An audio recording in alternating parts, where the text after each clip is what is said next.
بسم الله الرحمن الرحیم. زه د خپل مشر اتاب احمد خان شیرپا شکریا ادا کوم چې موږ ته دومره په قدر او په دروند نظر وکتل او دلته موږ له راغی او موږ له ټایم راکړو. زه مخکې په قومي وطن پارټۍ کې وم، مخکې ما د سکندر خان شیرپا سره قدم اخیستی و، مخکې په دوی باندې ما اعتماد کړی و.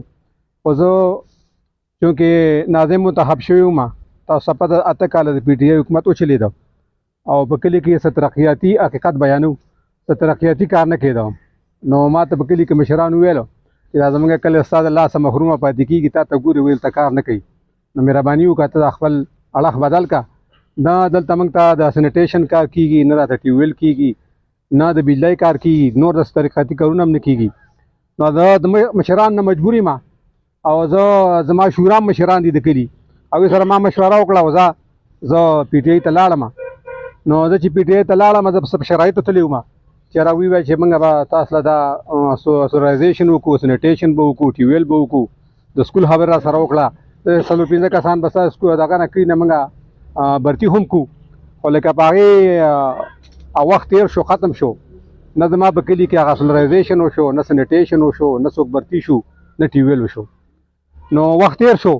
بله د هغې نه علاوه ما به یو خبره وکړله، مال دغه چې کوم دی شمولیت ډېر اسان کار دی. د دې مثال د یو بوټي دی ته نال کې، خو که تا بوټی نال کې هغې ته اوبه نه اچوې او د هغې لوکاپټر نه کې، نو دا به یا وچ شي یا به کابلو کې یا به څوک وباسي بل طرف ته ویسي. نو د هغوی دا مثال و، موږ یې شمولیت راباندې وکړو او بیا راته نظر نه کو کوم چې زموږ په کار و. زما خدمت او زما سیاست زما د کلي دپاره دی، زما د علاقې دپاره، زما ذات دپاره نه دی. زما د کلي خلک هم ګواه دي او څوک چې ما سره ګرځي هم ګواه دي. الحمدلله اوسه پورې ما د ماشي د وزر ذاتي مفاد د سیاست نه دی اخیستي او نه اخلم. نو اوس هم دغه زما مشرانو ما له مشوره راکړه چې دې په اړه انشاءالله تعالی زموږ خپله پارټي شته، زموږ خدمت کوي او زموږ مسلې به حل کوي او دا مسلې صرف او صرف آفتاب احمد خان شیرپا حل کولی شي، بل اوس راوس نه دی. نو په دغه وجه باندې موږ الحمدلله دوی سره بیا په لار رواني. ما ابروز هم ویلي چې زه د پارټۍ ته تللی نه وم، له غیر حاضر شوی وم، زه بېرته حاضر باز شوم او منډې به م و، ترړې به م و، او انشاءالله دې باندې پته د قومي وطن پارټۍ ده او منډې به م و، ترړې به م و، خدمت به م کوو او انشاءالله الیکشن به م ګټو.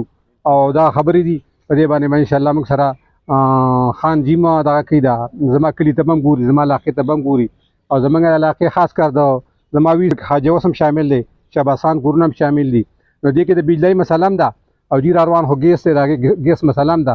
نو که زموږ د ګیس مسله حل شي نو که بجلي دومره غټه خبره نشته. نه اوس موږ ته ګیس شته دی او نه راته بجلي شته دی او دغې ساله د اوبو نظام هم در هم برهمي او نه زموږ سولرایزیشن برابر دی په جوماتونو باندې چې کینه.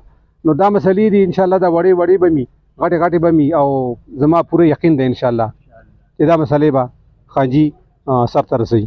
ډېره ډېره